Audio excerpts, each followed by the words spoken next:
В борьбе с огнем сегодня 365-я годовщина пожарной охраны России. К этой дате приурочена спартакиада юных спасателей в Момском районе. За ходом соревнований следила Радмила Корякина. В соревновании участвовало 5 команд, сформированных из числа учащихся Момской средней школы. Организаторами спартакиады выступили Управление образования и пожарная часть Момского района.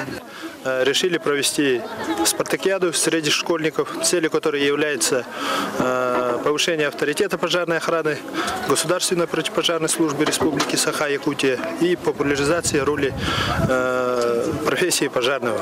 Участники дружно преодолевали все этапы спартакиады.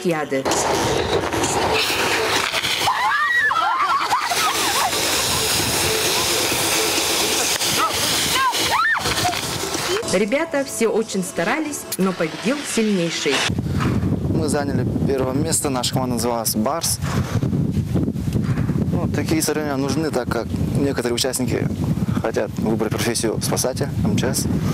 Такие соревнования способствуют формированию навыков, жизненно необходимых для каждого человека. И прежде всего выбору будущей профессии. Радмила Корякина, Семен Слепцов, НВК Саха, Мома.